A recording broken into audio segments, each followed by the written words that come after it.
Snake Sports Talk Show is sponsored by Muscle Tech, with hundreds of supplements and vitamins to choose from, all packed with 100% all-natural proven ingredients. You can be sure that Muscle Tech will give you the edge and the boost to train and look like your fit and healthy best, whatever your goals are. Try Muscle Tech today and use promo code SNAKESPORTS to save 30% off your purchases.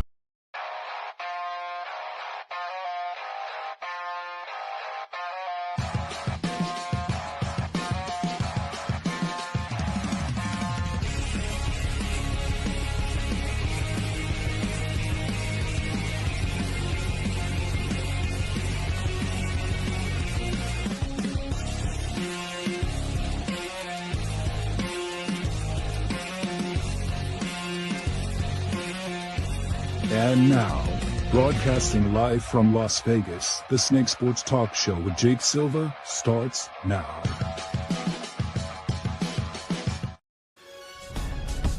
Here we go, ladies and gentlemen, the first show of 2025. As you know, the Snake Sports Talk Show, wherever and however you may be watching and listening. Thanks for making us part of your lovely evening. Chase, my co-host, he's on cloud nine right now. Why? Because Ohio State did the business, and so did Notre Dame. But I got to tell you, the second round was actually really fun. It actually proved a few things. We're going to talk a little bit more about that. Plus, not to mention the final week of the NFL, which is going to be, I mean, you say what you want, but we got through an entirety of the season this year.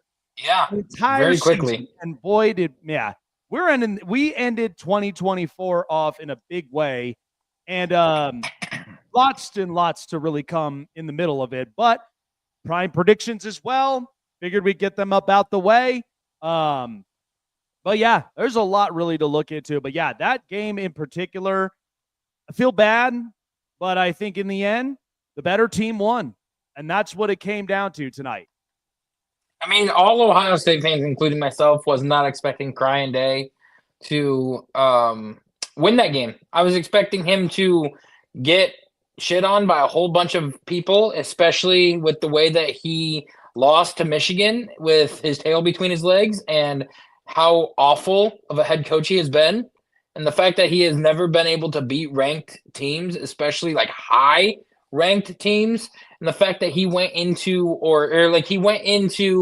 the game with Tennessee, smacked them, went into Pasadena, and it was 31-0 before halftime of that game versus Oregon. Now we've been playing a Texas team that has been looking very soft and very weak, and there is a very big possibility we could have an Ohio State Penn State national title game. And that's one thing that I would be looking forward to is two Big Ten teams representing in the national title game after everybody was hardcore riding the high with the SEC and how dominant the SEC has been. And yet Bama missed the playoffs because they looked like trash this year. Georgia is a shell of themselves, and Texas has not been looking like the high-class fire caliber team that everybody expected them to be, like what they were at the beginning of the season. They have gone downhill a lot this year. And then Tennessee has looked like nothing very competitive or impressive. So the SEC has looked weak. Well, it looks a lot different. And let's start from there because we know that tonight it was clear that it was honestly going to look like this. So in the end, Notre Dame, they were the better football team. Now, it's unfortunate that Georgia, without Carson Beck, you knew it was going to be a completely different offense. And listen, Gunnar Stockton, however you want to end up breaking him down, this was his first official actual start. And he's playing in a playoff game, which a lot of people call it and say it what you will. I know everybody's been on Georgia's case and all the rest of it, but I got to give the kid credit. He came in to a very high, setting. And to me personally, that's not ever easy to do. So sometimes you just look at it the way it is. And Georgia, at the end of the day, they were missing some guys. It was very clear at the end of it. They were missing guys. So, but I understand how everybody feels. Well, that should be no excuse and all the rest of it. I get it. I do. I truthfully get it. But in the end, let's give some credit where credit is due when it comes to Marcus Freeman, because he has put together, and what's funny about this is I actually found this out. Marcus Freeman is also an Ohio State alumni. And so what makes you think that even when it comes into a setting like Notre Dame, who's always been more of the classy program as a Catholic school, came in, they were known for defense. They were not always, special on offense, but they get the job done. And I think that's the most important thing when it comes to Marcus Freeman. But here's another thing you also got to look at. Notre Dame, they have a lot of guys. They got a lot of guys on defense who I really, really like. And that was the difference maker. Now you're starting to see it with how Notre Dame, and I think it's very possible. And I watched Penn State against Boise State in that game again, in the Fiesta Bowl. And here's the thing. The truths that we will understand is Boise State and Arizona State, they deserved the invitation. There's no question.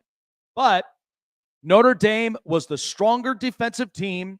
They weakened up Georgia, even though they were without Carson Beck. No matter this, we saw this going into the season.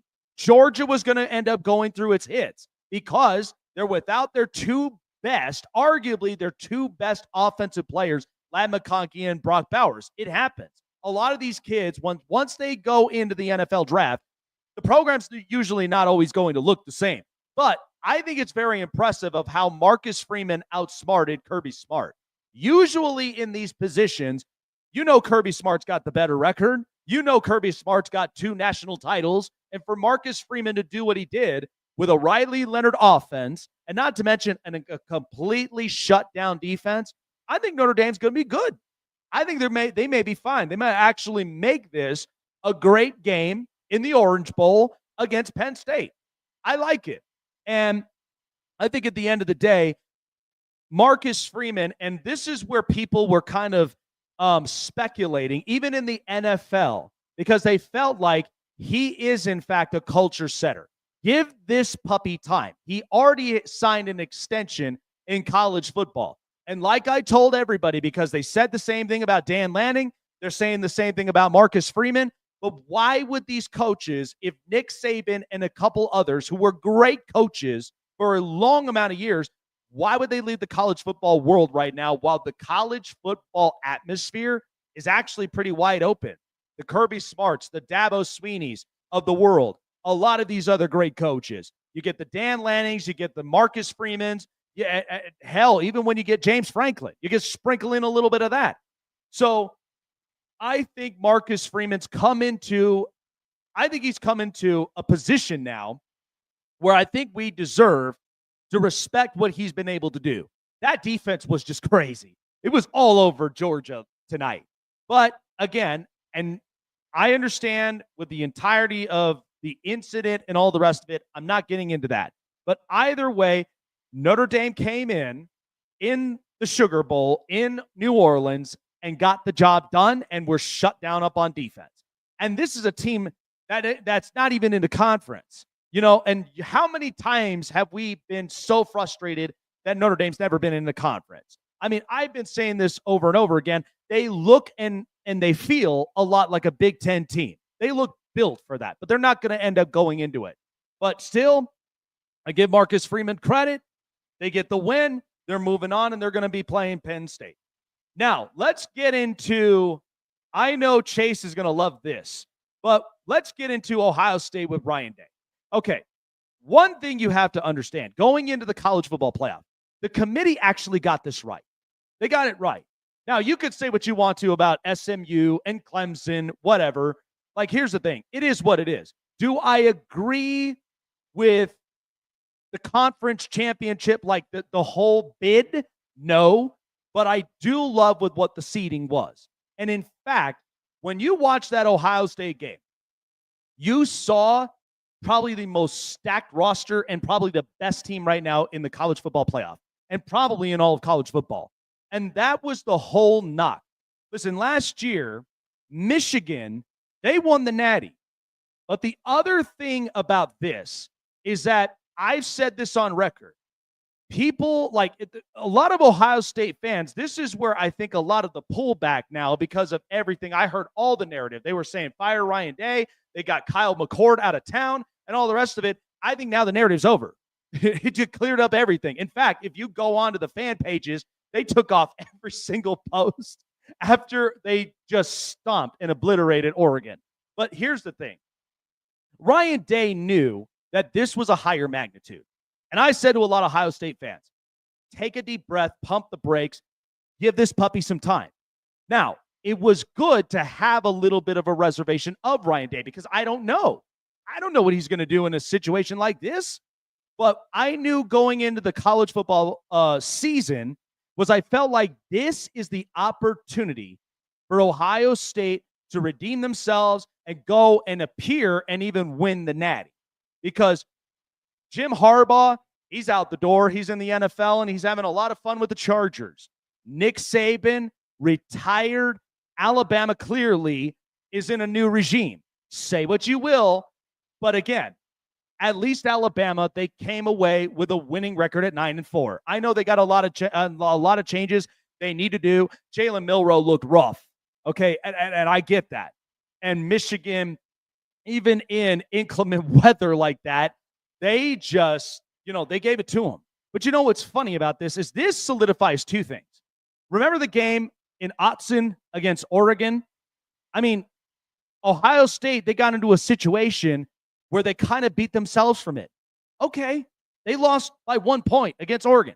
The other thing is this also solidified about the game against Michigan. It's different because, yes, it was a little bit late, but Ohio State, late in the game, of course, it felt worse because it's against Michigan. But they turned around and said, okay, let Oregon and let Penn State go ahead and battle it out in the conference. That's fine. And then sure enough, Ohio State, they're in the playoff. And look at what they did to Tennessee. Look at what they did to Oregon. In fact, a lot of people even in the mainstream media were giving all high praises to Oregon, but they looked like they reverted to them Pac-12 selves. And that's what you got to see. And here's the thing. The truth about Oregon, this was not a terrible season. This was not a failure. This was the first step. They won the Big Ten. Congratulations. You got it. But now you got to end up building the steps upon to where you could truthfully be built in this type of situation, especially against Ohio State. By the way, that true freshman, Jeremiah Smith, how good does he look? He looks unstoppable. But you look at everyone on this roster, like Will Howard, I said it from the beginning of the year. It made too much sense to send him to Ohio State. And this was when Bill O'Brien beforehand was given the OC job. And then all of a sudden they changed it where he went to Boston College and they gave it to Chip Kelly.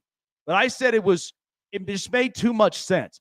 The touch, the throw, the accuracy. Will Howard is just that guy. And I watched him in Kansas State, even around a guy like a Kansas State alumni legend, Colin Klein. He knows exactly how to build his quarterbacks. So this was actually the perfect fit. But in the end, you are seeing everything fall into place with Ohio State. And they deserve to win that. And at the same time, people can say, well, this college football play, I don't want to hear it. The committee got it right. The seating was correct. In fact, Arizona State put up a fight against Texas. And I'll get into that a little bit more about Quinn Ewers and the rest of them. Now, I will say in this matchup now between Ohio State and Texas, I'll be honest with you, I think the front seven of Texas may be slightly better than Ohio State's, but I love Ohio State's corners. And that's what's going to give Quinn Ewers and them problems. But in the end, this is what Ohio State was built to be. Let that grow. Let that cook. And this is what it is. I know a lot of people wanted Ryan Day out of the building. And you know what? I had some questions and concerns, but I never said this team wouldn't miss. I never said this team would miss the playoffs. I never said that this team could not make a comeback and at least get themselves back together, those two losses between Oregon and Michigan were just, all right, oh well. Michigan actually did Ohio State a favor. They got them into a position where they didn't even want to be in the conference championship.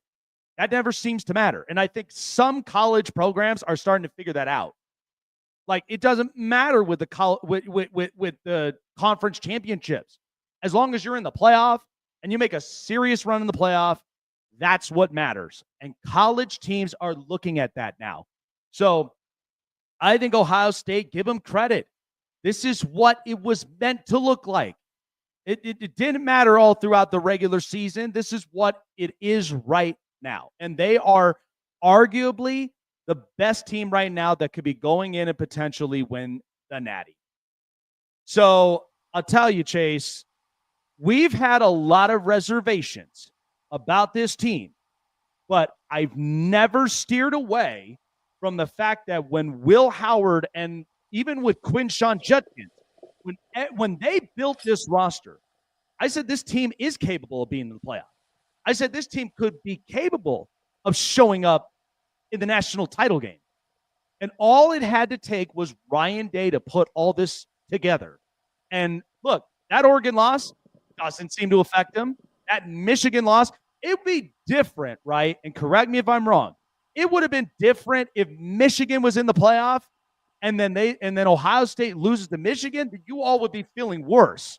You'd be feeling like Columbus would be on fire. But because it was late in the season and they didn't even meet in the conference championship, so what?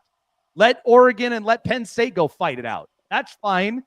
But they are making a serious case, and this is what Ohio State was meant to look like. This was what it was supposed to be. It was meant for this kind of moment.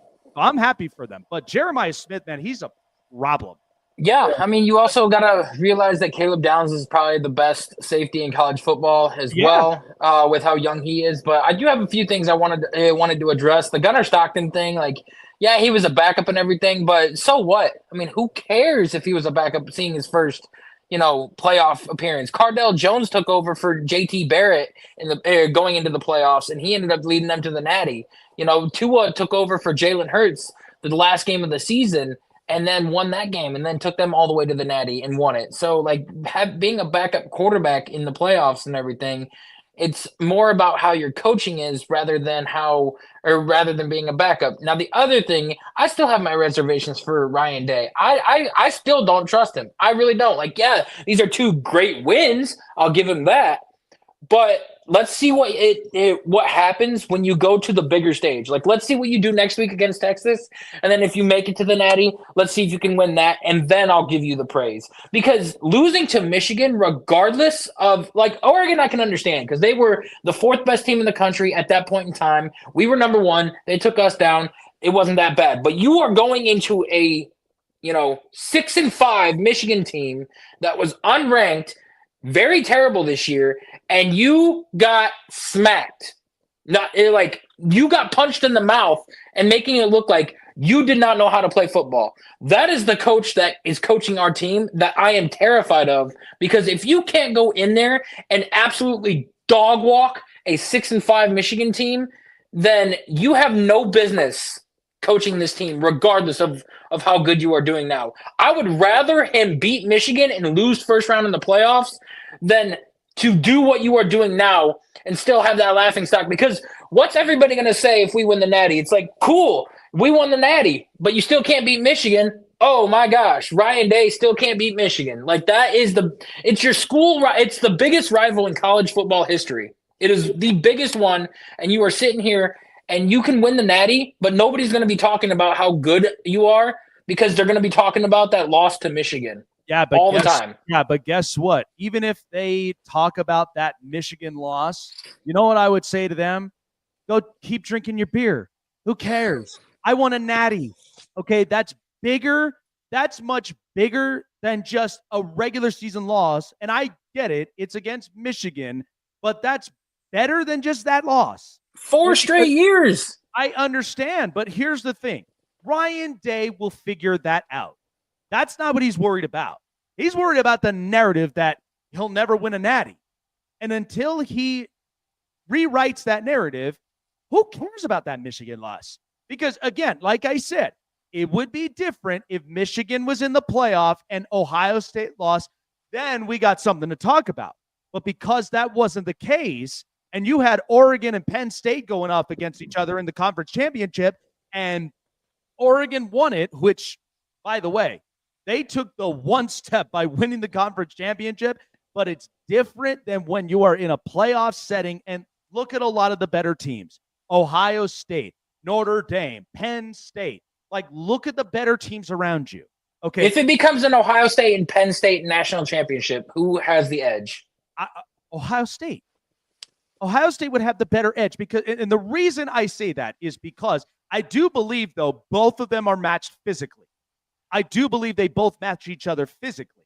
They both can run the football efficiently, but the difference is I think Drew Aller will get worn out before Will Howard. That's just me personally. I think he'll get worn out because I watched that Boise State and Penn State game, and give Boise State credit. They came into a situation where they had to match physically until they got kind of outmatched on it, but they were not out of the fight. That's the difference. So imagine what Ohio State would look like against Penn State, especially when you got a true freshman over there who's killing a lot of your corners, who's killing your old secondary. That's going to be the difference maker. And listen, I love their dual running back set at Penn State. Don't get me wrong. They were causing problems for Boise State. But Ohio State, this is what it was supposed to look like. When the beginning of the season, when they constructed this roster, this was what it was meant to look like. And now it's finally, it's flourishing. That's what I'm saying. They're not going to hang those two losses over their heads if they beat Oregon in the big stage, okay, because that was more of a testament to Oregon than anything else, not to Ohio State. Because there's a difference too, and I think we're also coming to this. There's a difference between a great story and a great resume. A great story, listen, we'll be talking about it for probably a couple days.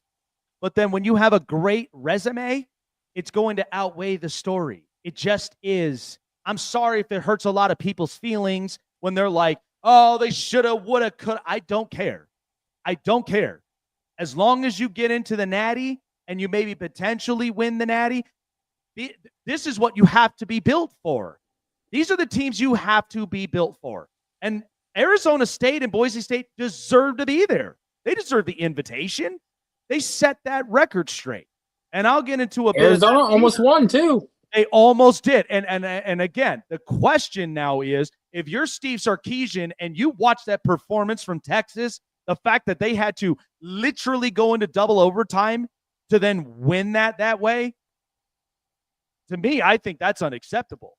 I would have never have even had Arizona State literally come back, tie this game up, and we go into double overtime. What do you think that narrative would have said about Texas? They'd be like, I think the thing that I like the most about OSU, it's not Jeremiah Smith, Quinshon Judkins, or Travion Henderson. I like how the dual running back duo and, the true freshman's hurting everybody. But what I like the most is the defense for Ohio State. Because with JT Tulamolowow, you got Talik Williams, and then you've got Jack Sawyer up front. Then not to mention the best safety in Caleb Downs. And, Denzel Burke and David Igbinosun are all doing well in that secondary. And then if you can shut down Isaiah Bond and Matthew Golden, it's going to put a lot of pressure on Quinn Ewers to try to go to the checkdowns. And, we're going to see how good Calvin Banks really is going up against Jack Sawyer and that front seven. I think Calvin Banks is capable of holding his ground because Calvin Banks is really good as a tackle. What I'm concerned of with Texas, and I don't know if you've seen that, but did you watch that interior of the O-line? I did not, because I know Connor Williams is great. Oh, man, they were having a little bit of some issues there. I could see Ohio State finding those holes and attacking the interior because that is going to cause a lot of problems for Quinn Ewers. It really is. Because as far as the corners, they can match with Isaiah Bond, and they can match with Matthew Golden. They'll be fine in that. But if they attack that interior, That's going to be a long night for Texas. And by the way, even when they're in Dallas in the Cotton Bowl, that's the other funny part. They'll be in their own home turf. That is going to be a bigger, maybe more pressurizing situation for Texas than it is in Ohio State. It will be. So, but this was fun. This was fun times. And now I'm just kind of curious between Notre Dame and Penn State. I think that's going to be a pretty damn good game. I think it'll be Penn State that comes out on top, only because I think that Drew Aller is a better quarterback than Riley Leonard, but I do think that Penn State also has the run game and the tight end that could run wild and rampant in the middle of the field. And, I don't know if, Notre Dame's defense – I think Benjamin Morrison's injured and on IR. He's their best corner. And Xavier Watts is their best safety, and I don't know if he was playing tonight or not. Yeah, but he was. Yeah, Xavier Watts, he showed up. But I'll tell you what, Notre Dame, much like Penn State, they can match with them physically. Yeah. That's what that game's going to look like. It's going to be physical all the way around, and it's going to come out to really who was the better physical team on top. That's what it's going to come down to. But I think this college football playoff, the only thing I would change about this is that conference bid. I hate that. I think that's the only thing I would change. But the seeding was right. And listen, say what you will. Ohio State, everybody looked at how difficult that road to the Natty was for Ohio State. After Tennessee and Oregon, maybe it don't look so tough. Maybe it doesn't even look so tough. They got to get past Texas, and then I'll make my reservations. They do, but that's why I'm like, yeah, we're holding our breaths from there. But again, we can just respect the fact that this is the product of who they are. And OSU already beat Penn State earlier in the season by I think 10 points, if I'm not mistaken. And that's what I'm saying. When you look at the Big Ten, I knew the Big Ten was always physical, but we'll talk a little bit more about the Big Ten and the SEC. But coming up next, listen, I think for Texas, Texas in the middle of this, we know with them being in the SEC, there is challenges. But if they really want to show what they're made of, there's a few takeaways up and in this game I'll talk about a little bit more later on coming up here after the break. Well, folks, it's 2025, and we're kicking off the new year with all of the best betting lines from BetUS.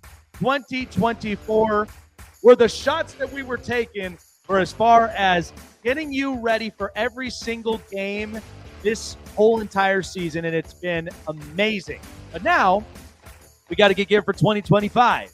And BetUS, they got you geared up for 2025 because we know NBA, college basketball, NHL, and Major League Baseball around the corner. They got you ready on everything. Best parlay lake bets, best sporting book for over 30 years in the nation. And not to mention, getting you set up with your own personal account manager. When you sign up, there's nothing better to walk into 2025 than be on the edge of your game with BetUS. So when you deposit $50 or more to your deposit for the first 3 those deposits, BetUS will promise to match it up to 225%, which could match up to $2,000 in those bonuses. Nothing like a bigger, better bonus to start off 2025 and get you caught up on the action, and especially with the college football playoff. As exciting as it is, it's getting closer and closer to the end. And the same where we got the NFL playoffs around the corner as well. Check out BetUS for yourselves. Gambling problem, call 1-800-GAMBLER. Seek therapy in your respective states so you don't gamble irresponsibly going into 2025. We want you to start the year off right and start the year off smart. So check out BetUS for yourselves. BetUS, where the game. Want to find your seat for the event of your choice but can't get one that fits your desire or your budget? Well, my friends, SeatGeek has you covered. SeatGeek is the official sponsor of the Snake Sports Talk Show. With a list of over hundreds of events to choose from, SeatGeek will assure you that you won't miss your seat with the amazing view of your choice at the most affordable price. Whether it's looking for your best seat in the house of your favorite sports team, finding live concerts that get you closer to your favorite artist, or enjoying your spot at your favorite live shows, comedies, and more. SeatGeek has it all just for you. Go online to SeatGeek.com or download the app on your mobile device through Google Play and the App Store. And as a special offer before checkout, use promo code SNAKESPORTS and save yourself $20 off of your purchase of your first ticket, and experience why SeatGeek is the most trusted ticketing app for your next event. Remember, that's SeatGeek.com and download the app on your phone with promo code SNAKESPORTS for $20 off and find your seat with SeatGeek.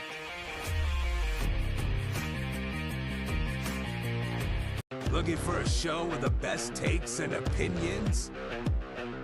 Want a show with the best coverage around the world of sports? Jam-packed with an all-star interview lineup? Then the best place to find it all, sports and entertainment, is right here. Join Jake Silva on the Snake Sports Talk Show, presented by SeatGeek and BetUS. Weeknights at 8 p.m. Eastern, 5 Pacific on Sports Wave Network. Listen up, sports fans. Your favorite sportsbook, BetUS.com, is back for our 28th year of NFL action. With the industry's biggest sign-up bonus of up to 200%, BetUS offers our members the opportunity to cash in on all your favorite sports, including NFL, NBA, MLB, and more. We've also got hundreds of new casino games, including the coolest new European slots, and our live dealers are waiting for you at the table. Sign up at BetUS.com today to get into the action. BetUS, where the game begins.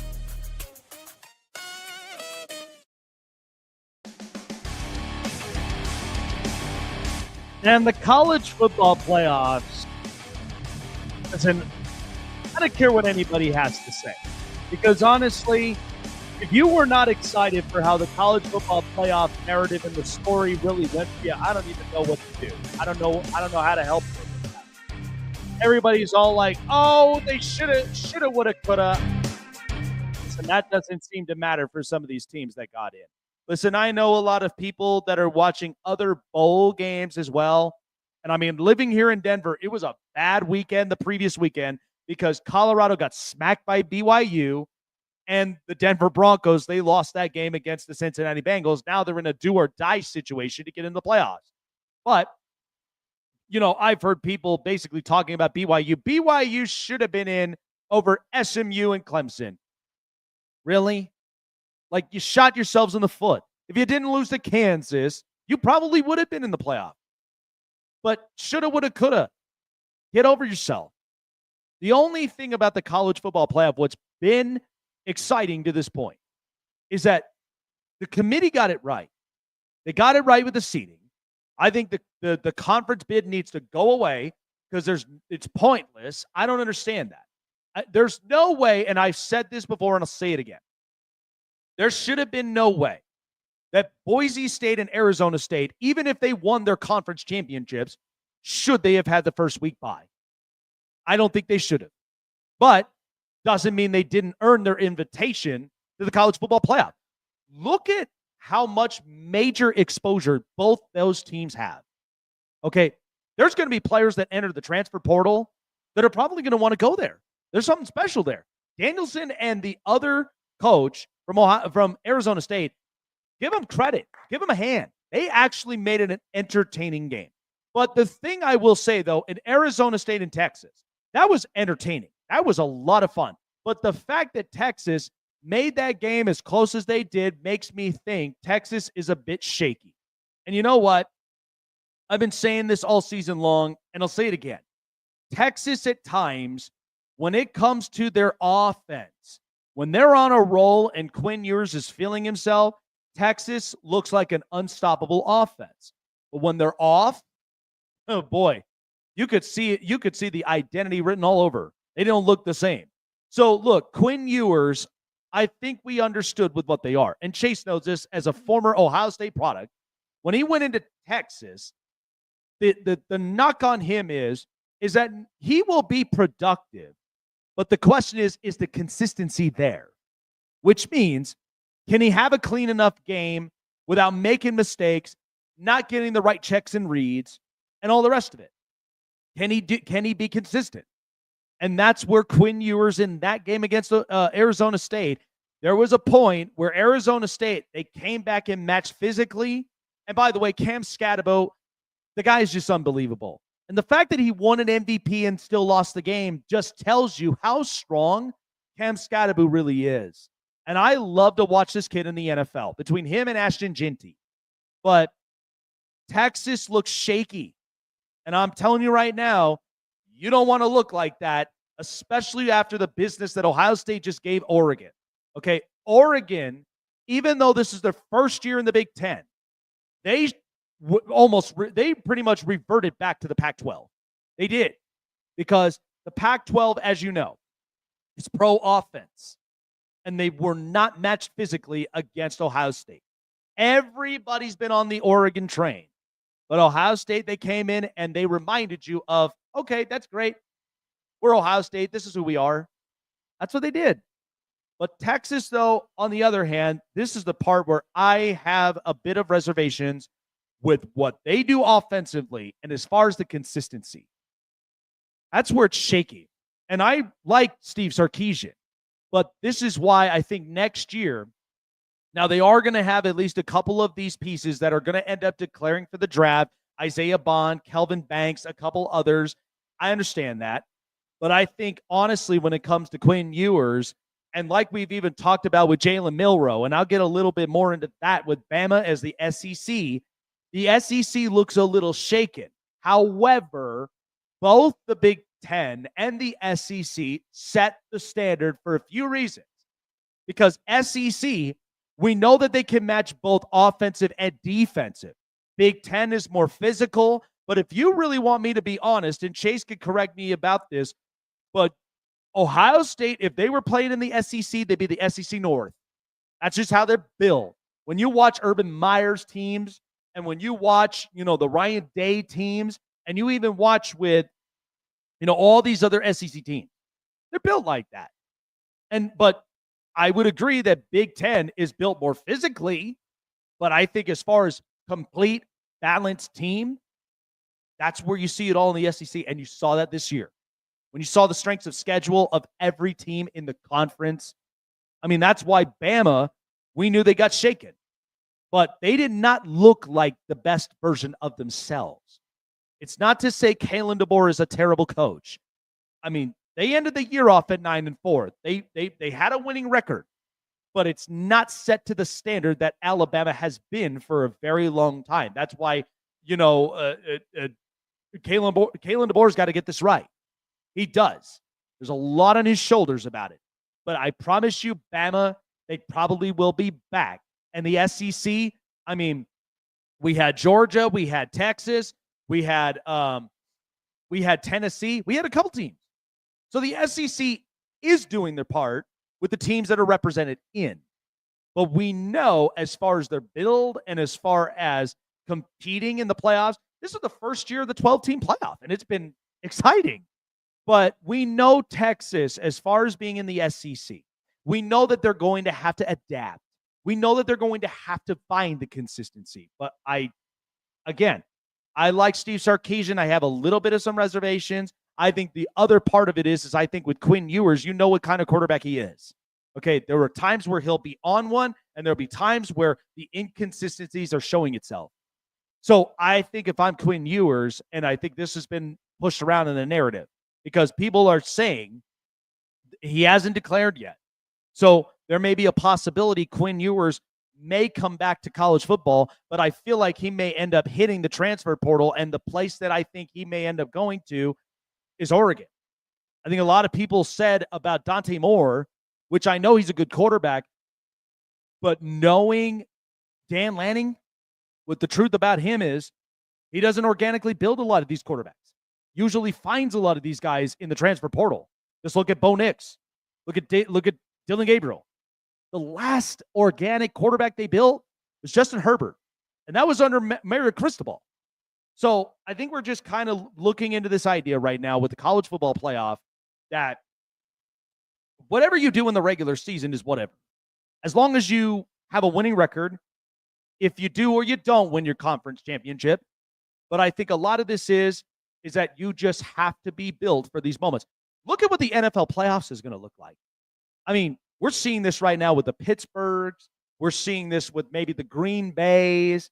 a lot of these other teams. It's questionable. We don't know what could happen in the playoffs. That's why there's a difference between being built for the regular season and being built for arguably the biggest stage in college football. Will Texas be able to handle that in Dallas in the Cotton Bowl? I don't know. But I will tell you this. Ohio State looks built for it. Notre Dame kind of looks built for it. Penn State, for a fact, looks built for it. Could Texas last as long as they can and prove they're built for it? Chase with the news. This is the Hot Press. Listen, I think this was just better explained. This is why context is so important. I think everybody knew at the start of the season, the SEC was challenged because the strength of schedule is different. So they're all playing within the conference. But look at the amount of competition they have in that conference. I mean, South Carolina with that aggressive D-line. And listen, I think Lamar Sellers, he's going to be something else next year. As long as he can clean up a little bit of some stuff, I think Sellers will be very, very good, and he'll be fun to watch. But that game with Michigan and Bama, boy, did Jalen Milroe look rough. I don't know if that's really NFL ready, to be honest with you. But I'll tell you what, there's a part of this with Kalen DeBoer, because had that been Nick Saban in there, he would have pulled Milroe out. And we've seen this before. We've seen this when Jalen Hurts had a little bit of some tendencies, and he brought in Tua. But it's because it was more for the sake of the program than it was for the player. But even Saban came out and said when Jalen Hurts got transferred to Oklahoma, he said, I'm happy. I'm happy he did. Because, and it just goes to show you that, and like a lot of people, I don't know if you heard about this, but with the commission, I think it's a great thing. I think that should be something implemented. It's like, you've heard me talk about this, with having a CEO in college football.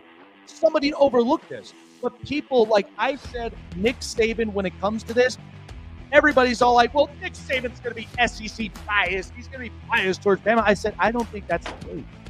I think that the point is because Nick Saban was passionate enough that he cares about the kids. But I think the other thing is he understands the magnitude of the entirety of college football. Now, I don't think it should only be him. I think it should be a whole entire commission group. I think it should be more of like a regional commission, if you get what I mean. So I would hire the Mac Browns. I would maybe hire the Urban Meyers if I got a chance, maybe. But I would hire at least the people that have oversight of the region. Because Nick Saban's got a lot of connections to the Southeast and that whole entire region. And then you get somebody who's more down south in Texas, somebody more up north, and maybe in the Northeast, and then somebody that's more in the western side from the Pacific Northwest all the way down to California. I think it worked. But yeah, no, I agree. But speaking of, Jalen Milroe, he has declared for the NFL draft today, and, he's projected a late first round, early second round. I think that it would have been a better option for him to go back to college, enter the transfer portal, and go to a different team. Because with Keon Jackson, the guy, he was ranked as the fourth best QB prospect in this draft, right behind Deuce Knight. I think that he's going to be getting the starting job at Alabama next year. So having Jalen Milroe enter the transfer portal and maybe going to a University of Miami or a University of Oregon and everything, playing with Dan Lanning, like that could really help his play develop and his draft stock rise next year. Well, I think, yeah, because, I mean, this was where I had a lot of very close Alabama sources that was talking about Jalen Milroe.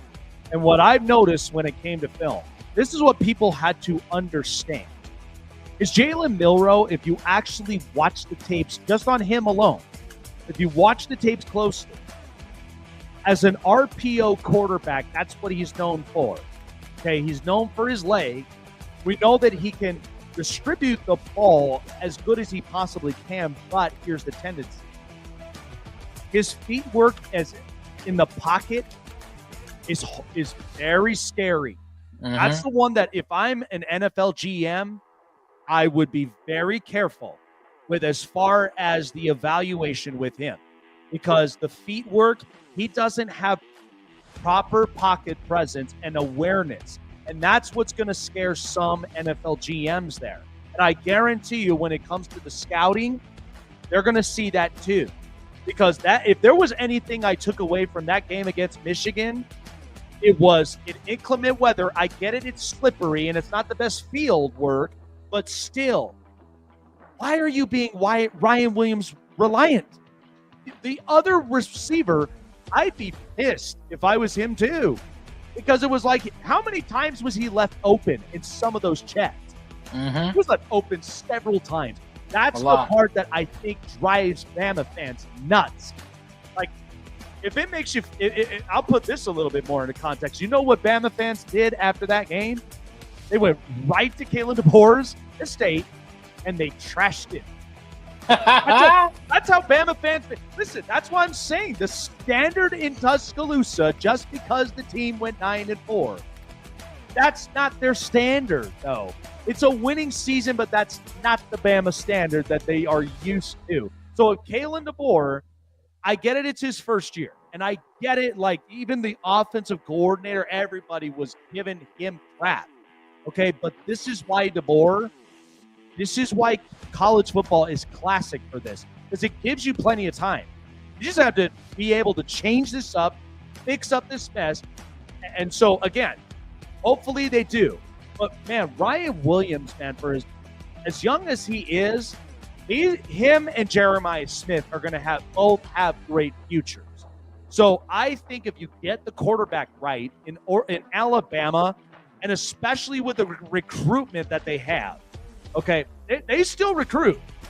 So make no mistake. I think if they get it right and they turn up the volume next year, Bama should be better. Bama should be better. We'll see. We'll see what happens. Today came out with the Pro Bowl rosters, and a lot of big conversations had to have been had with, the way that the voting went about, because we know that the fans vote on these players and everything, but Baker Mayfield, with the season that he's having, the numbers that he's put up, not having his best weapons for at least 5 or 6 games of the season, and a couple of other guys like Brian Thomas Jr. in the season that he's having as a rookie, 10 touchdowns, over almost 1,200 yards, and did not make the Pro Bowl. You got a lot of people that are not happy with the way that these rosters look on paper. Well, you know what's a problem though too, and I think this is also where the NFL really needs to clean up this Pro Bowl. I mean, the Pro Bowl's becoming meaningless now. If you noticed in the last few seasons with how this looked, like, nobody gives a rip about the Pro Bowl. Like, and I think this was part of why. Because a lot of people I've heard have been saying that this is a popularity contest. And I'm honestly, I'm pretty much siding a bit with America with it. Because the Pro Bowl, even like the All-Star game, was meant to be that you statistically put up really good numbers. You had a very good year, but not a lot of people are really looking at it. And I think that's what's causing the problem. I mean, here's the thing. People can be mad about, Patrick Mahomes got snubbed, but so what? They're in the playoffs. Who cares? So the teams that are in the playoffs, you think those players really give a rip about do you really think that they give a rip about the Pro Bowl? Seriously? I mean, what the Pro Bowl does is, like, people measure the Pro Bowl as, like, accomplishments for players. Like, oh, this offensive lineman, like, was a 2-time All-Pro and a 4-time Pro Bowler and everything. So, like, it's an argument that is used to tell whether or not a player is good. Yeah, it's a boost for resume. I get that. But it's just meaningless. Yeah, nobody's going to question whether or not Patrick Mahomes is one of the best to play. And look, I would maybe only be at the Pro Bowl just to maybe watch more of the competitions in the game. I don't care about the damn game. I personally would just love more of the festivity than anything else. Yeah, nobody really watched the game when they had it and everything, because, like, I remember when they used to play it very competitively, and then it just became a big joke and everything. And like none of the fans really cared about that because the attendance, they left after the games went away. Like they were there the day before watching the games and like all of the skill games, and then the very next day when the Pro Bowl was happening, they had like very few fans in the stands. So they're like, why do we keep doing this? Yeah. Well, and here's the other thing too. I will say this. I mean the locations, because it's in Orlando this year. Mm-hmm. I mean, I'm fine with Florida and Vegas. But the other thing is, bring it back to Hawaii. Please. Yes. I want a vacation, not just a site that I think is, I think it's going to be okay. Make it a vacation. I mean, if you and I were going up on vacation, right? It's just like, what? We're just going to settle for Nebraska? We're just going to settle for... If we were going to bring the show elsewhere, let's bring the show to Hawaii. Hell yeah. We'd be right. We probably would end up... we probably would be next to like a volcano or something because the show is fire. You know, that is true. I enjoy that. Now, as far as, you know, the four major sports are going and everything, we have seen a lot of changes come to the baseball scene. And, you know, this year, there's a lot of talks about how good the Cincinnati Reds team is going to be now that they've got Terry Francona on the roster. He has already, you know, made some big moves in terms of going ahead and calling these guys and telling them, hey, this is how things are going to be. We're going to start, you know, a week earlier with the pitchers and catchers reporting, so that way he can get to know them a lot better and get to, you know, see what makes them click. And I like that about a manager of that caliber. Listen, anybody that knows about Terry Francona, like Terry Francona is a culture guy.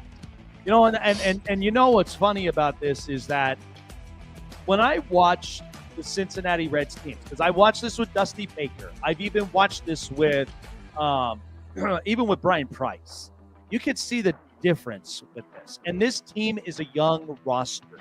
I think the problem of it is I do think there's a problem with as far as their money spent. There's no doubt about that, because here's the thing. The difference between Cincinnati and Cleveland is at least Cleveland, they do both things right. They spend some of their money on the pieces that they go and get, but then their farm system's also very good too. You start learning about the Jose Ramirez, the David Frys, the Kenzie Noels, and like you start learning about these guys when they are in the farm system. So at least with the Reds, Spencer Steer, Ellie De La Cruz, a lot of these other guys, they are coming in with their farm system. But the problem too is that rotation is what gives me concern. You could have, I said this before, you can have a great roster and have a great lineup, but your pitching staff is what's important. Now, with Terry Francona, he understands this. That's why I think when he puts together that lineup and when he puts together this rotation, Francona is going to get the best out of his young kid. He's done this with Boston. He's done this with Cleveland. I have no issues whatsoever when it comes to Terry Francona. I think the Reds, they'll be better improved, especially in a wonky NL Central. Because I don't know what the Cubs are going to look like. I know what the Pirates are going to look like, and I love watching Paul Skeens. But that Pirates roster, I mean...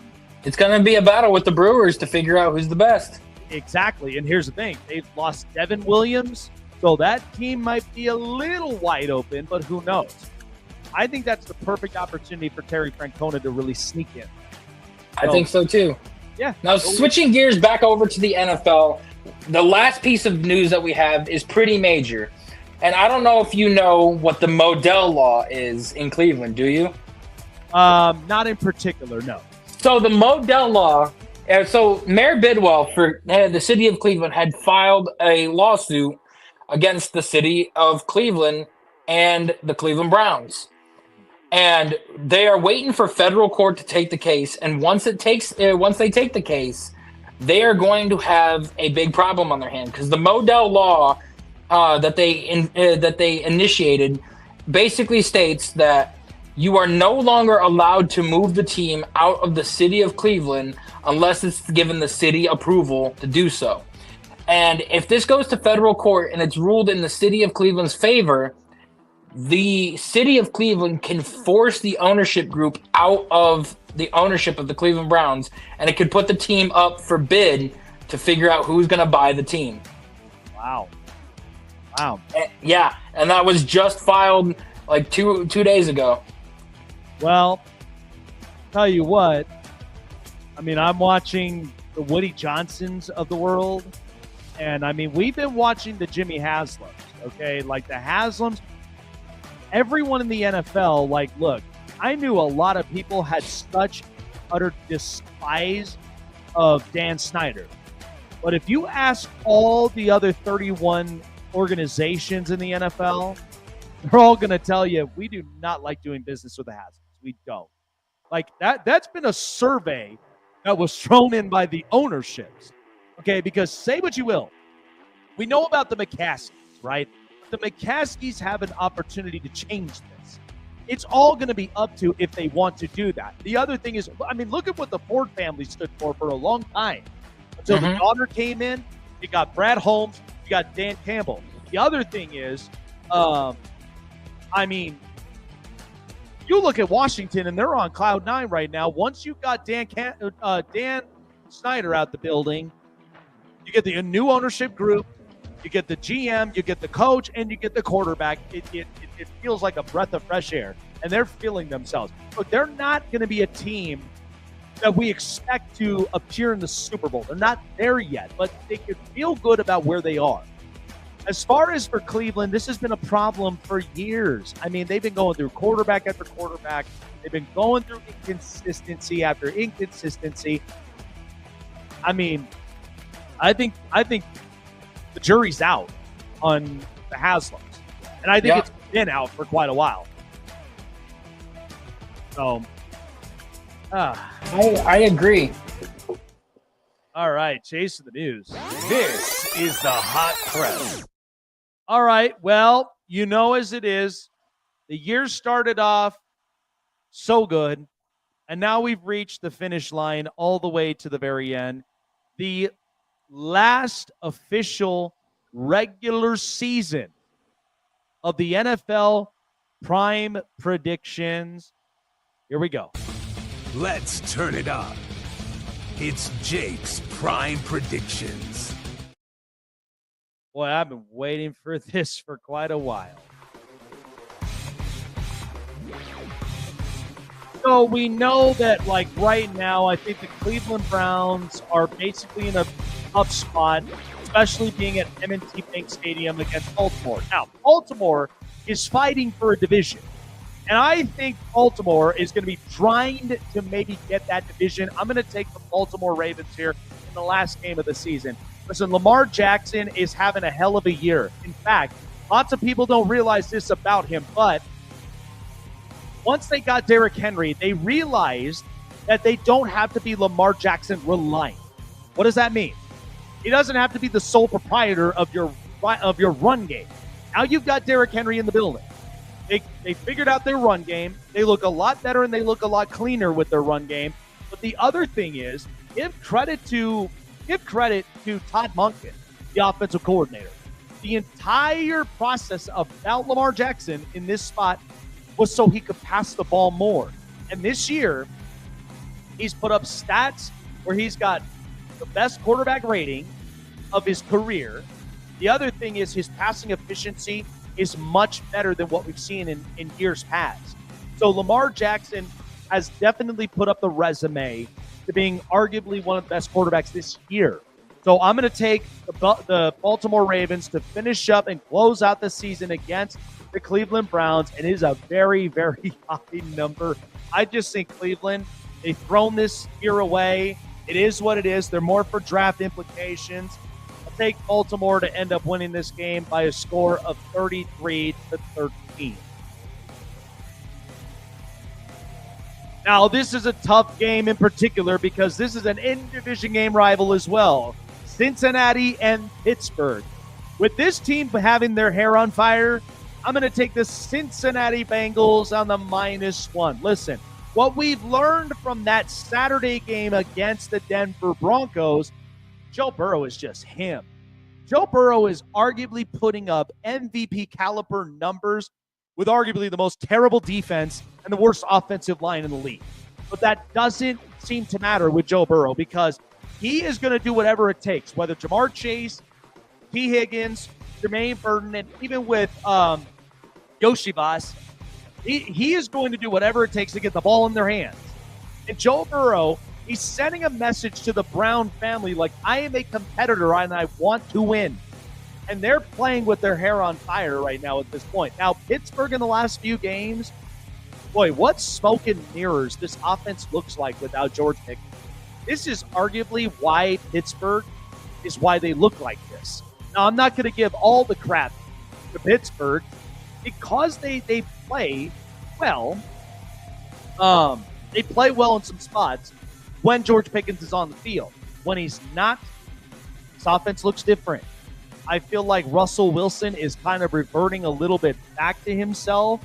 But Pittsburgh, when you're playing against a team that seems red hot right now with Joe Burrow, I'm going to take the Bengals to go on the road in Pittsburgh on a Saturday and fight for their spot in a very good game, 27-24. So the Tampa Bay Buccaneers, they're fighting for the division as well. And they're playing the New Orleans Saints. I'm going to take the Tampa Bay Buccaneers to finish up the season to win at home. Now, here's the thing that you will say about the Tampa Bay Buccaneers. Regardless of how you feel about Baker Mayfield played his best year this year. He's put up close to MVP numbers without even some of his top receivers. He's been without Chris Godwin almost nearly the entirety of the season. But even though Mike Evans did lose, like he was out for some games, but Mike Evans, that's a borderline first ballot Hall of Famer right there. Every year he's putting up 1,000 receiving yards, and I think he's going to do it again this year. But, man, give it up to Jalen McMillan. The rookie out of Washington, I like him. He's been looking much more promising than I think Jalen Polk is right now in New England. But, man, Tampa Bay's offense is not to look past. That offense looks very, very good, and they look pissed. So, to me, I think Tampa, they're going to go on at home and win this one to finish up the season at 27-17.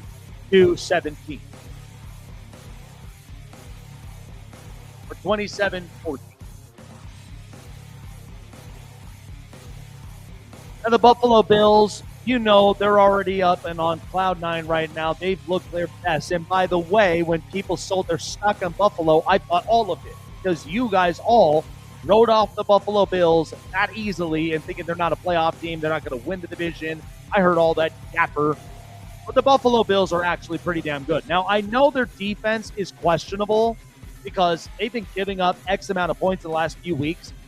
But we know that their game against New England, it gave them problems. But I think Josh Allen and the rest of that squad, they're going to come in, and they're probably going to end up playing their better football than when they did the last time they did. So I'm going to take the Buffalo Bills on the road in New England and beating the New England Patriots at a score. Now, this might be interesting, but I'll have it at a score at 24-17.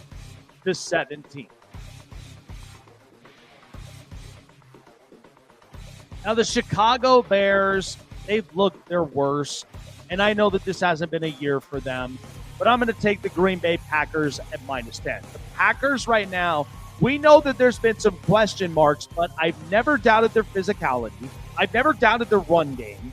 I just think that there's some spots where I kind of question a bit of Jordan Love's decision-making, but the offense looks good. Not to mention, too, now the only thing that hurts them is Jair Alexander is out with a torn PCL. He's out for the rest of the season and out for the playoffs as well. So I think Green Bay is going to come into a spot with their division rival, the Chicago Bears. And the Bears right now, they're playing for playoff, or they're playing for draft implications. So I think the Green Bay Packers, they're going to come in, win this game at a score of 28-17.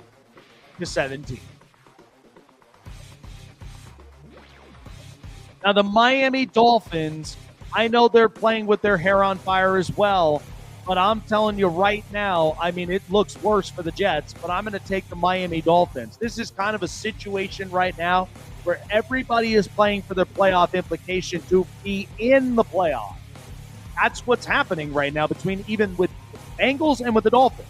So I think the Dolphins, because right now the Jets look like their absolute worst, but then again, the Jets probably could end up pulling off a stunner against the Dolphins.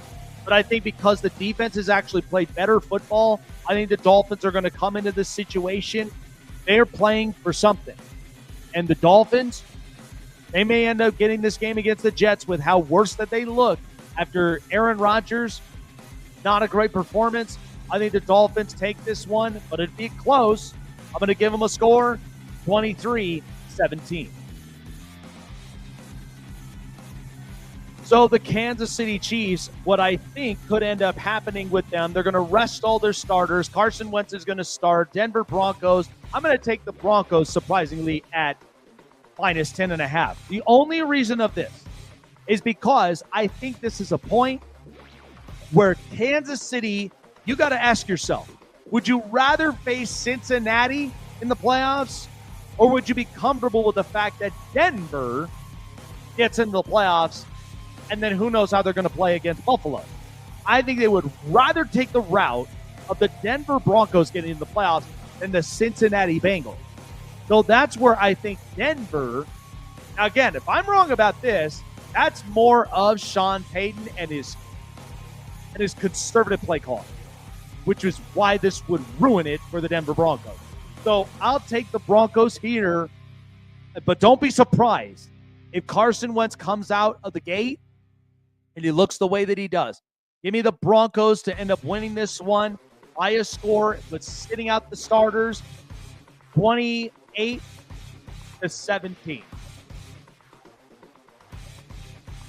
So the Los Angeles Chargers right now, favored at 4.5. Give me that stuff, baby. But here's the thing.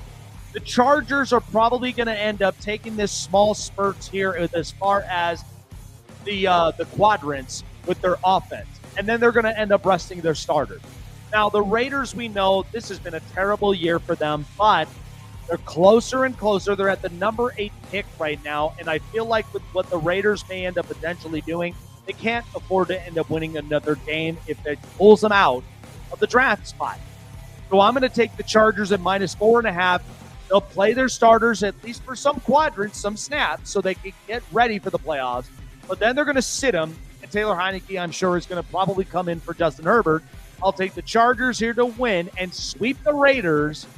They'll be 4-2 in the conference because they got swept by the Chiefs, but sweeping the Broncos and the Raiders, that's a great way to end the year off. Give me the Chargers to end up winning this one 27-17. I mean, the Jags and the Colts, I mean, this is just as bad as it's possibly going to end up getting. I'm going to take the Colts, though, to redeem themselves at minus 5. Now, we know that this has been kind of a hard year for the Indianapolis Colts. What a disappointment with the talent around them in their offense. I think there was a lot of some miscommunication, but this team is also pissed because of the amount of points they gave up against the Giants and Drew Lock. Now, I think the Colts would be in a situation where they want to finish the year off strong and against their division rival, the Jacksonville Jags. So I think, to me, the Colts end up winning this game, and it probably may look ugly for the majority of it, but I'll take them to win 27-21. The Carolina Panthers, this is what's going to be interesting to me because I have seen the Panthers in this type of situation, and with the way that the Falcons are looking right now, I don't think the Falcons, to be honest with you, make the playoffs. How big of a disappointment is that for the Atlanta Falcons? I'll take the Carolina Panthers +9. Listen, I think, I love Michael Penix. Don't get me wrong from there. But, man, talk about inconsistencies. Inconsistencies from either play calls, from defensive schemes. It's just all the way around for the Atlanta Falcons. What a roller coaster this looked like. And this was bad. So I think the Atlanta Falcons, They looked like a very good team on paper. But when we started to get into the nucleus of this, not good. Not good. But I think the best way that you can do is watch Michael Penix, evaluate his strength, and then see what next season will bring for the Atlanta Falcons. I have the Carolina Panthers here in this one, upsetting the Atlanta Falcons, killing their playoff spot, and winning this game in a close margin with that +9 of a score of 24-23. The Washington Commanders and the Dallas Cowboys. This is going to be an interesting one for sure after they came off of a big Sunday night win against the Falcons. But I'll take the Commanders at -6. The Dallas Cowboys, as you know, have not been playing their best football, but they have looked a lot better with as far as their depth. So there's some promise into them. But I'll be honest with you here. I don't even think the Dallas Cowboys are going to fire Mike McCarthy. What kind of reason do they have for this? I think because with Dak Prescott, with the way that they look, they have had 12-5 season. And I think the offense looked efficient. So I think what they're going to do, they'll drop this one for draft implications, but they're really going to have to seriously consider some roster changes from here. But add more, because you don't want to go into next season and be a disappointment. I'll take the Commanders to win this one and cover at -6, 27-20 against the Dallas Cowboys on the road. Boy, the Seattle Seahawks, they're out of the playoffs. And to me personally, I think they might end up trying to get the last laugh against the LA Rams, who've already ended up clinching a division spot, and they've already clinched the playoffs. So I'm going to take the Seattle Seahawks at 6.5. I think Mike McDonald wants to end the year right. But, man, Geno Smith, I think they should honestly move on. They need to move on from their quarterback, but give them at least one more game here to just kind of end this the way that they should. But the LA Rams, they're probably going to end up testing a lot of their receiver or a lot of their offense, sit their starters, even with their defense. It's young, and Jared Verse looks so good. Even Braden Fisk. That whole defensive front now is starting to come into their own. Now, they need a couple more adjustments, but that's a Rams team that actually looks pretty good. It could be interesting come the playoffs. But I think the Seattle Seahawks, they're going to end the year off right, and I'm going to take them to win here with the point margin at 27-20, with the Seahawks upsetting the Rams here, but it's not going to matter. The Rams are in the playoffs anyway. This game, honestly, I could care less about between the Niners and the Cardinals because the Cardinals have just been such a disappointment. I'm going to take the San Francisco 49ers. You may actually think I'm crazy for saying this, but that actually looked better against the Detroit Lions in that Monday night game. So I think the Niners have a little bit of some life in them with as far as ending the year right. They're obviously not a playoff team, but the best thing that you could do is seeing what else that Brock Purdy has, because this is contract talks. So I think the Niners will probably end up spoiling a little more of the Arizona Cardinals year. And I'm going to take them to win this game and cover 24-17.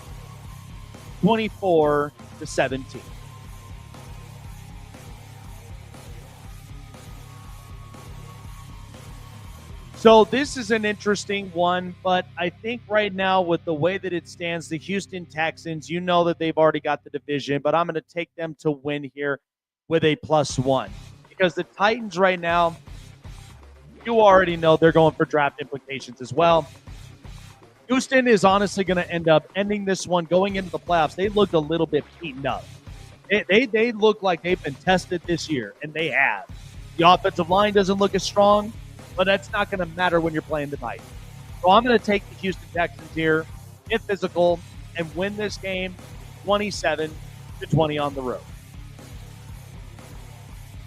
Now, this is interesting because the Minnesota Vikings and the Detroit Lions, they have something to play for here. The number 1 seed. It's an interesting game in particular, but I think right now the Minnesota Vikings are feeling themselves, giving the Vikings at +3. Now, the Vikings have an opportunity. And this is what's nuts, is that the NFC North, they're going to have two teams with the amount of wins and the amount of losses, and one's going to basically be a wild card team. Isn't that insane? So I think, to me, the Detroit Lions, they are going to fight all the way through and through, but it's fighting for the number one seed and who's going to end up getting well rested for a bye week. That's where I think with the Vikings, I mean, to me personally, it's not going to matter to them, but it's going to matter to the Detroit Lions. I think the Vikings are probably going to end up upsetting the Lions and spoiling their number one seed opportunity here at 27-24. Vikings and Sam Darnold, what a year.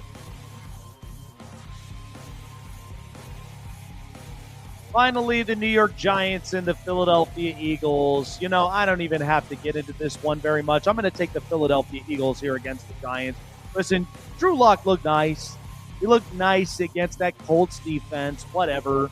But I think realistically, the Giants are playing for something, and that's playoff, or that's a draft spot. But the Eagles, they are going to end up sitting Saquon Barkley. If they do play him, it'll be more for the record. But I don't even think that the record is on the back of their heads right now. So I think, me personally, the Eagles will still end up winning and covering at the -3. The Giants, they're playing for that draft spot. And I'll take the Eagles to win 27-17 against the Giants. And with that, that is the season finale of the NFL Prime Predictions of the regular season. I mean, we made it all the way to the end. How about that?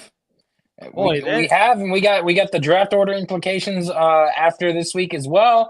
We'll get to see how we do our mock draft with the first 10 picks, and then our 32-team first-round mock draft as well. And not to mention, I got the Titans beating the Texans because I saw that C.J. Stroud and the starters are going to start for probably a quarter, and then they're going to be rested after that. Same thing with the Bills. They're going to rest all their starters except Josh Allen. He's going to play for one quarter. I got the Patriots winning. And I have the Jets beating the Dolphins if they do what I think that they're going to do and what they've said, and they're going to start Jordan Travis over Aaron Rodgers just to see what he is capable of. Now, let me ask you this, because we know right now the 7th spot is up for grabs. Mm-hmm. And I know the Kansas City Chiefs, you know it as well as I do.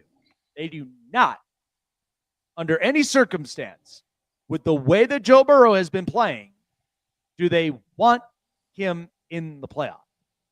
Who do you think is going to win that to get the spot? Well, here's the thing. You're gonna have to look at the playoff picture, because right now that 7th spot is Buffalo is going to play whoever's that 7th spot. So you got to keep in mind, with the way that the defense is of Cincinnati, do they have the firepower and capability of taking down Buffalo? Because if I'm Kansas City, I would rather play the Cincinnati Bengals than I would the Buffalo Bills. Just because Josh Allen's on fire right now. He's carrying that team, and the Bills have a better defense. Now, I think the Chiefs' defense is capable of shutting down the Bengals easily. So if I'm the Kansas City Chiefs, I want the Bengals in there rather than the Broncos, because if the Bengals somehow do take down the Bills, the Chiefs could easily take down the Broncos. The Bengals. Now, here's the thing. Because this is a Saturday game. So against that, if the Pittsburgh Steelers lose that, then the Chargers will move to the 5 spot, and they'd be facing Houston. That doesn't seem to be a problem for them. Nope. Now, if the Steelers win, then the Baltimore Ravens, I mean, arguably they're going to want to play for that division. There's no question. But it's who is honestly going to end up facing that 6th seed against, for the Chargers, because it's either Baltimore or it could be Pittsburgh. And I'll promise you this, those are going to be some coin flips, both of them. But we know with what Baltimore is. That's why I'm like, it's going to be interesting. was the last time it was a close margin, but I don't doubt Lamar. I don't even doubt Derrick Henry. But again, if you're the Chargers, you're hoping that Pittsburgh loses. Well, here's the thing: like you have Bailey Zappi starting for Cleveland this week over DTR, and I still don't think that they have a shot. Thank goodness, but the Ravens have something to play for because it's the division title, it's home field advantage. Right. You are looking forward to, if the Ravens win, regardless of if the Steelers win, the Ravens, I think, still win the division, if I'm not mistaken. They would win the division if Pittsburgh loses, and what's going to happen is that will turn around.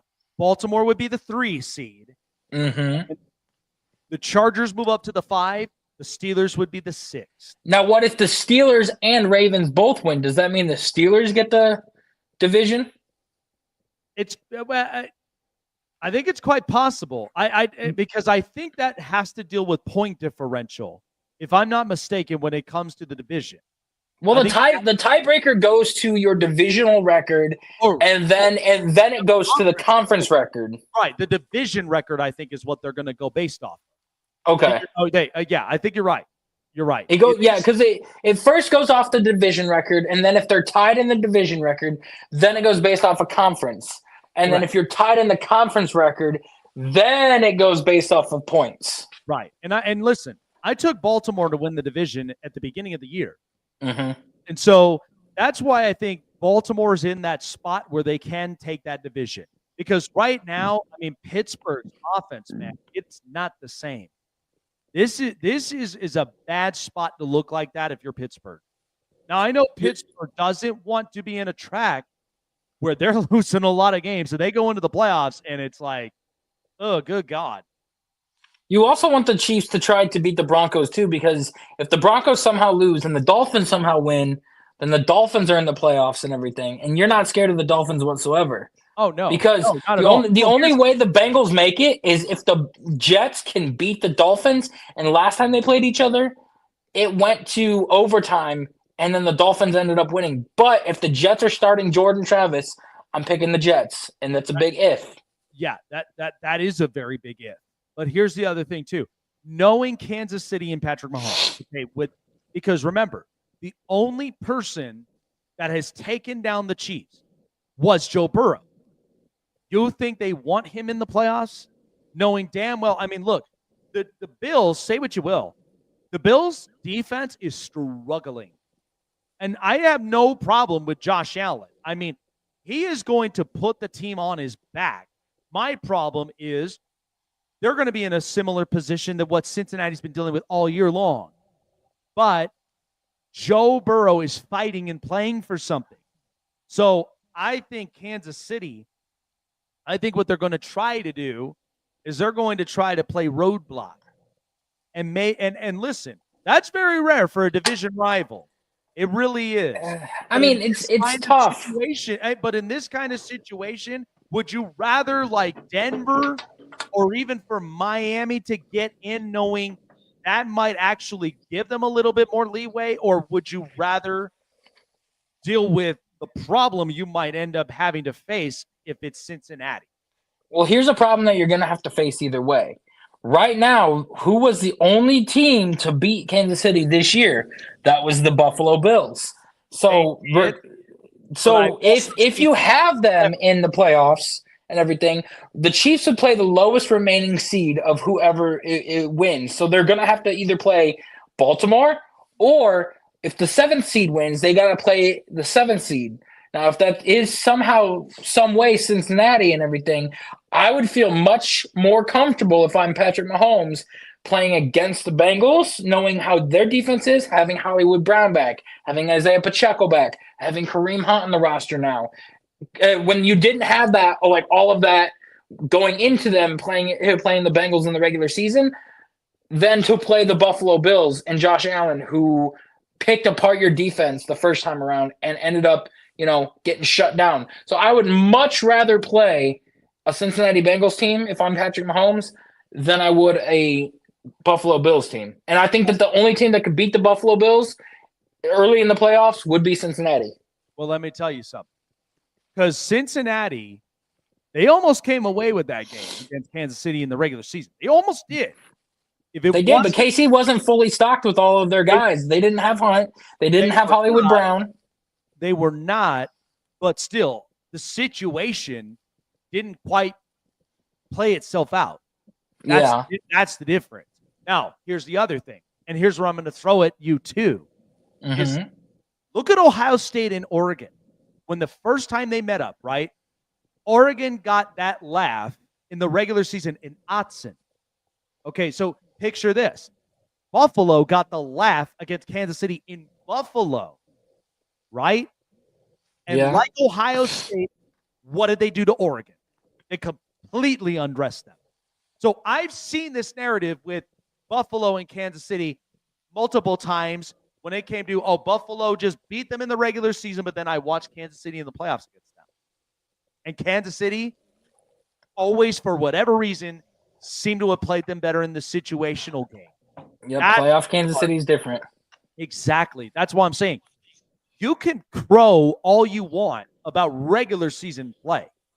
When the playoffs are in, it's 0-0. Okay? It's a totally different atmosphere now. So that's why it's not going to hinder them. But that's why I'm saying when it comes to Cincinnati, because Joe is obviously playing for something, and you're playing against Josh Allen, which that game might end up trading blows back and forth. That may be a high-scoring game because both defenses are atrocious. We know that. But it's going to come down to a one last possession game. So it could happen either way. But I think if you're Kansas City, you're better off blocking Cincinnati. And listen, however the game goes between Denver and Buffalo, because both teams are capable of playing in the cold. They're capable of playing even in snowy weather. There's no problem. But I think Josh Allen will have a better chance of winning against Denver because we know Bo Nix is a rookie. Okay, so he's going to go through his spurts. But once that happens, then you'd be playing the next low seed. So I just think this AFC, listen, there is a lot of question. I find myself with more question marks in the AFC this year than I do with the NFC. And I'm being completely honest with you. I think this NFC, this is the way it's going to shape. But that Detroit and Minnesota game is going to shape up who takes the 1 seed. Because that's going to be interesting there. Yeah, it definitely is. And by the way, what a year Minnesota has had this year. You ain't lying. I mean, if the rumors are true and the Vikings are going to like field calls for JJ, like they don't have a second, third, or fourth round pick this year. So, I can see the Vikings opening up their opening it up to whoever wants JJ. And you know what?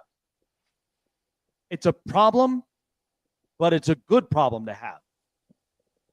Because again, it gave people like a preview of what JJ McCarthy could look like. So, and I've heard this, and this can be confirmed. They like Sam. They want to keep him in the building. So I think they're going to give him a nice extension. So I mean, if you're the Raiders and they fail to get Cam Ward or Shedeur Sanders, do you call up the Vikings and say, "Hey, we'll give you the eighth pick and a fourth round pick for JJ McCarthy"? Yeah, let me tell you something. If they don't get Shedeur Sanders and they don't get Cam Ward, do you honestly think they're going to settle for Jalen Milroe? No. Well, I've been hearing Dylan Gabriel because Tom Brady likes him. Oh, God. Look, I saw Dylan Gabriel, and here's the only thing that I will say about him. I do think he is a good quarterback. But when I look at the progression stages, I don't know. I kind of have my doubts about Dylan Gabriel. I would much rather have JJ. So would I. And here's the other thing. JJ, regardless what you feel about that injury, okay, JJ has spurts where he can throw the football. And you have a wide receiver in Jacoby Myers. You got Brock Bowers and you got Michael Mayer. And like I told a lot of people, when it came to the offensive line, there's two pieces that's good there, and you could fix the rest. So I actually kind of like that thought if I am the Raiders. But And it's an MCL, not an ACL injury, too. Exactly. So it may not be as drastic than people think. So that might actually save you a little bit.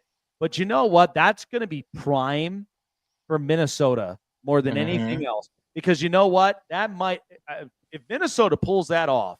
Now, I do think you still got to at least, and that may not be a problem to them, but I think you still should at the very least have a depth piece at quarterback because it's good to have competition with Sam.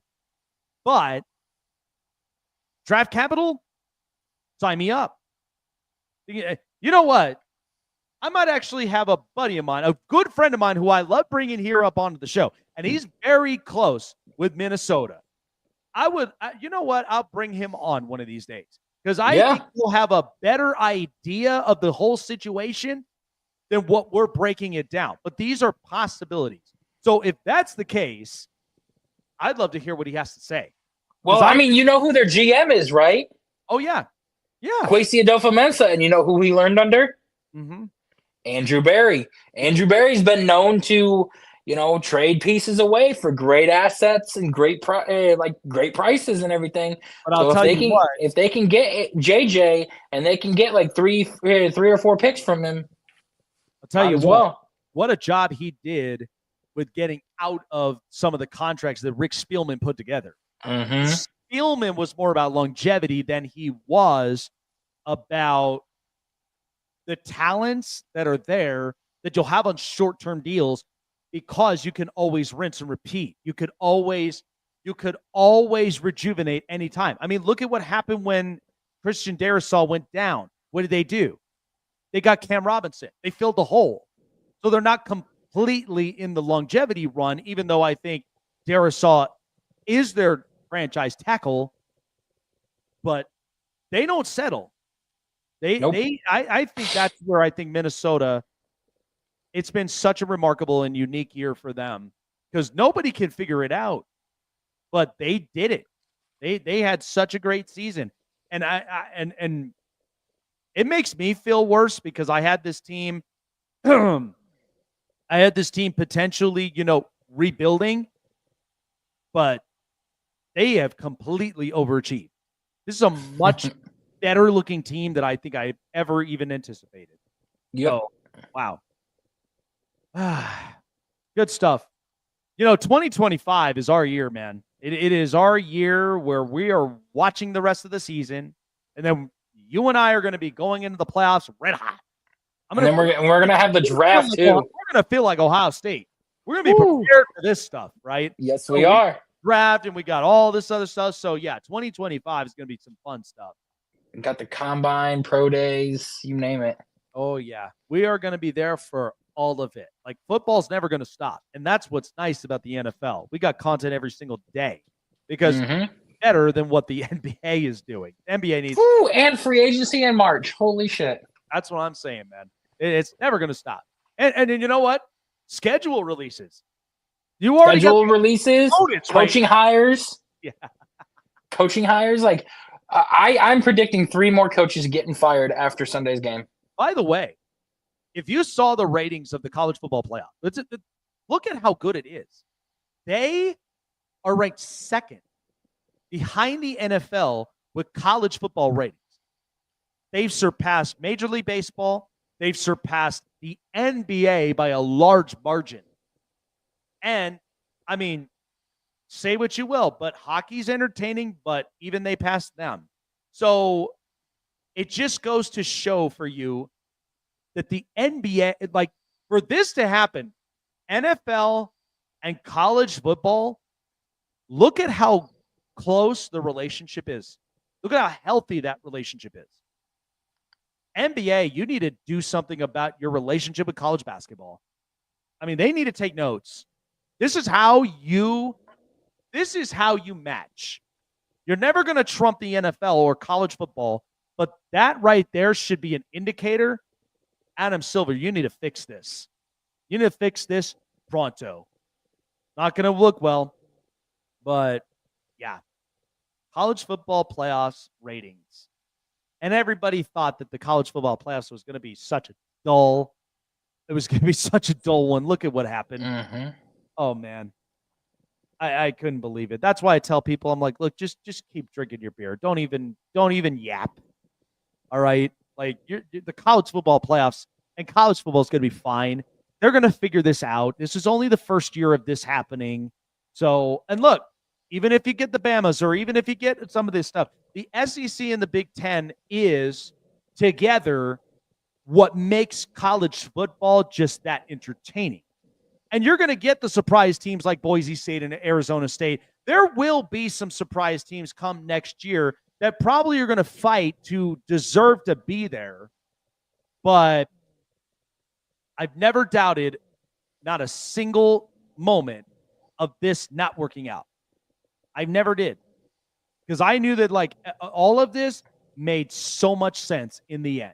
That's why I think that people need to stop going after the committee, other than the fact the conference bid they need to get rid of.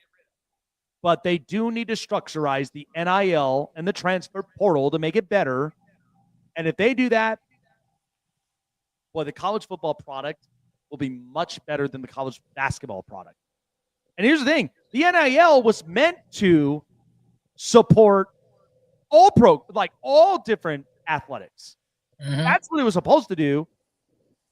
But college basketball, for whatever reason, can't get this right. And neither can the NBA. So NFL with the W, NBA with a hard L. God.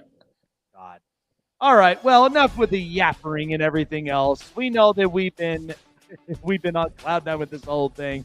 But thanks for watching the Snake Sports Talk Show with Chase and myself as we walk into the new year of 2025. Happy New Year to all of you guys. New stuff coming out for the Snake Sports Talk Show. This is why 2025 in the new year. It's our New Year's resolution kind of thing. So we got some new stuff along the horizon, but man, it's always been fun. But now we kick up 2025 in high gear. Appreciate all of you guys for being with us all year long. In 2025, it's going to be even bigger and it's going to be even better.